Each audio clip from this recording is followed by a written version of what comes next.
तो गाइस कैसे हैं आप सब लोग। डीमन ब्लेड्स के एपिसोड 28 के साथ हाजिर हो। तो लास्ट एपिसोड के एंड पे हमने देखा था कि हमारा पाइली जो होता है वहीं पर दरबार में होता है, जबकि डम डम को वहां पर से इलाज के लिए भिजवा दिया जाता है, उसे डॉक्टर के पास भिजवा दिया जाता है। तो उसके बाद अब यहाँ पर हमारे जो गवर्नर होते हैं वो पाइली से पूछते हैं कि लड़के तो मुझे ये बताओ कि क्या तुम वाकई में यहाँ पर एक स्पाई हो, कि अगर तुम यहाँ पर सिर्फ और सिर्फ एक सर्वेंट हो, सिर्फ और सिर्फ एक नौकर हो, तो फिर ये बताओ कि तुम्हें यहाँ पर कैसे पता चला कि इसका नाम डीमन ब्लेड डीमन क्रैकलर है, और तुम्हें यहाँ पर कैसे पता चला कि इससे कैसे फाइट करनी है। तुम्हारी टेक्निक्स को देखकर तो नहीं लगता कि तुम एक काम से स्पाई हो, तुम एक काम से नौकर हो। तो ये बात सुनने के बाद इसी के साथ ही सेकंड मिस हेरन जो होती है उनसे कहती है कि मैंने भी यहाँ पर इससे ये सवाल पूछा था, इसने मुझे बताया था कि ये वाली सारी की सारी बातें जो है इसे तब पता चली जब यहाँ पर सेकंड बेस को मास्टर वी ये सारी बातें बता रहे थे। मास्टर वी ने अपनी सारी की सारी बातें जो थी वो सेकंड मिस को बताई थी और इसी वक्त इसने ये सारी बातें सुन ली थी। तो गवर्नर उसकी बात सुनने के बाद कहते हैं कि मेरे बेटे ने यहाँ पर चाहे गलत बात ही की है, लेकिन मुझे लगता है कि इस बार उसने सही बात की है। तो चलो ठीक है, जल्दी से इस लड़के को पकड़ लो, क्योंकि ये मुझे लगता है कि किसी दूसरे सेक्टर का भेजा हुआ एक स्पाई है जो यहाँ पर स्पाई बनकर ही रह रहा था।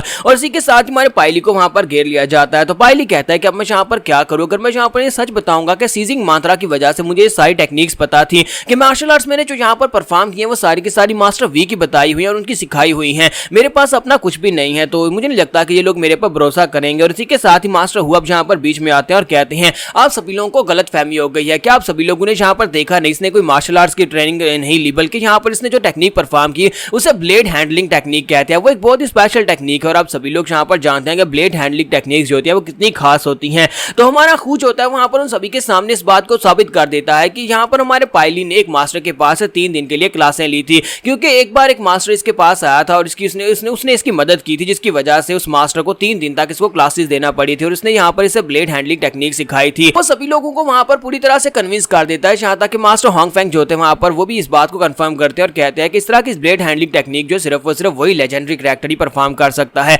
तो उसका नाम वू डैंग जोंग था और इन सभी लोगों को लगता है कि वू डैंग जोंग जो है वो इसका मास्टर है। 3 दिन तक उसने यहाँ पर इसको क्लासेस दी थी, जिसकी वजह से इसकी ब्लेड हैंडलिंग टेक्निक इतनी ज्यादा बेहतर हुई है। तो मास्टर वू जो होते हैं उन सभी लोगों को यहाँ पर इस बात के ऊपर विश्वास दिलवा देते हैं कि ये वू डैंग जोंग का डिसाइपल है। तो जैसे वो सभी लोग इस बात को कंफर्म करते हैं तो इसी के साथ ही मंत्री जो होते हैं वो गवर्नर से कहते हैं गवर्नर ये तो आपके लिए बहुत ही बड़ी ऑनर की बात है, वू डैंग जोंग का आज तक कोई भी डिसाइपल सामने नहीं आया और लगता है कि ये वाकई में उसका डिसाइपल है, क्योंकि आपने इसकी टेक्निक्स को देखा है। इसका एक मतलब यह कि सिर्फ और सिर्फ हमारे सिलोटे सिटी में यहाँ पर मास्टर वू डैंग जोंग का डिसाइपल है, जो कि हमारे लिए बहुत बड़ी ऑनर की बात है, हमें इसे सजा नहीं देनी चाहिए। तो ये बात सुनने के बाद मास्टर गवर्नर उनसे कहते हैं कि मैं एक बार अपनी जिंदगी में छोटा था, तब मैं यहाँ पर वू डैंग जोंग से मिला था। हाँ, वो काफी ज्यादा इंप्रेसिव है और मुझे लगता है कि 3 दिन में वही इस तरह का एक डिसाइपल तैयार कर सकता है। तो इसी के साथ ही वो पाइली से कहते हैं कि लड़के आज के बाद से क्योंकि तुम यहाँ पर वू डैंग जोंग के डिसाइपल हो तो हम तुम्हें यहाँ पर एक नौकर बनाकर तो नहीं रख सकते, क्योंकि अगर सिलहोटे सिटी से ये खबर बाहर पहुंची तो सभी लोग हमारा मजाक उड़ाएंगे। इसी वजह से आज के बाद से मैं तुम्हें यहाँ पर प्रोटेक्टर बनाता हूँ।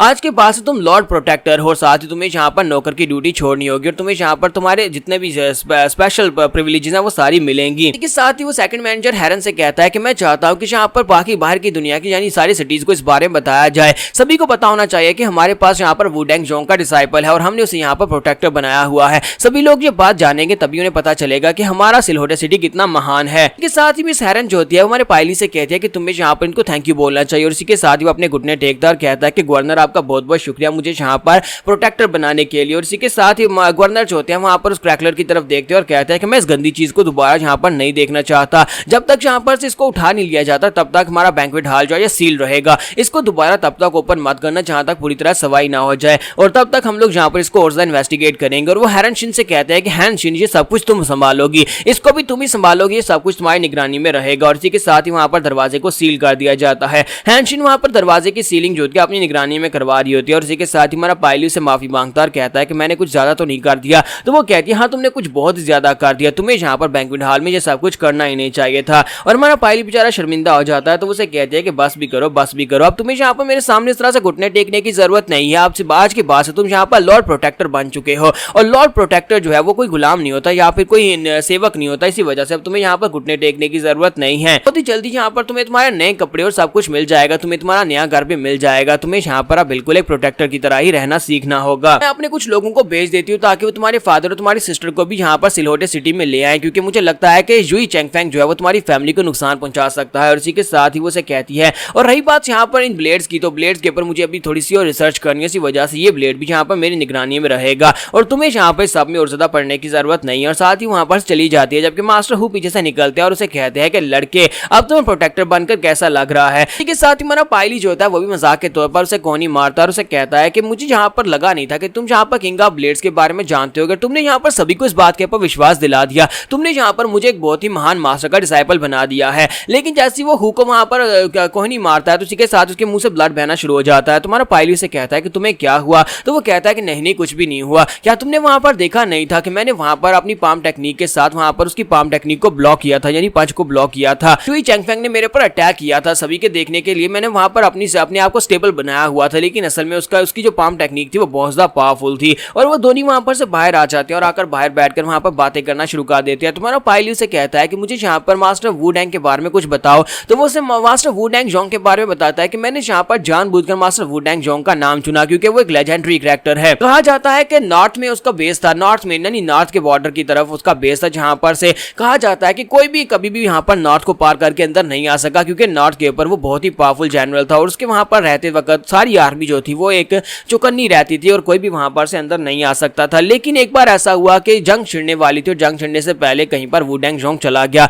उसके गायब होने के बाद सिर्फ 7 दिन के अंदर अंदर वहां पर पूरे के पूरे को गिरा दिया गया और साथ ही वहां पर सिटी के ऊपर कब्जा कर लिया गया। लेकिन जब तक वो वहां पर से वापस आया तब तक बहुत ज्यादा देर हो चुकी थी। उसकी बीवी को लगा कि उसने धोखा दे दिया, इसी वजह से उसने खुद वहां पर से ऊपर से खड़े होकर यानी वाल के ऊपर खड़े होकर अपनी जान दे दी और खुदकुशी कर ली, जिसकी वजह से वो अपने हस्बैंड को सजा देना चाहती थी कि वो उसने यहाँ पर बगावत की, यानी वो भगोड़ा हो गया है। लेकिन जब वुडेंग जोंग वापस आया तो वापस आने के बाद वो इस बात से बहुत ज्यादा गुस्सा हुआ क्योंकि वो किसी बहुत ही जरूरी काम में फंस गया था, इसी वजह से वो वापस टाइम पर नहीं आ पाया। और उसके बाद उसने बदला लेने के लिए वहां पर आसपास के जितने कंट्रीज थे जिनने यहाँ पर उसके ऊपर अटैक किया तो उन सभी को बर्बाद कर दिया। इसी वजह से उसकी लेजेंड्स और उसकी कहानियां अभी तक यहाँ पर सुनाई जाती हैं। लेकिन उसके बाद से वो कहीं पर गायब हो गया, किसी को भी नहीं पता कि इस वक्त वो कहां पर है। इसी वजह से मैंने यहाँ पर मास्टर वुडेंग का नाम चूज किया तुम्हारे मास्टर के तौर पर, ताकि अगर कोई यहाँ पर इस बात को कंफर्म भी करना चाहे तो वो कर नहीं पाएगा क्योंकि मास्टर वुडेंग जोंग जो है वो हो सकता है कि अभी तक मर चुके हों। तो पिछले कई सालों से यहाँ पर मास्टर वुडेंग जोंग के बारे में किसी ने कुछ भी नहीं सुना या फिर किसी ने ये नहीं कहा कि उसे कहां पर देखा गया है।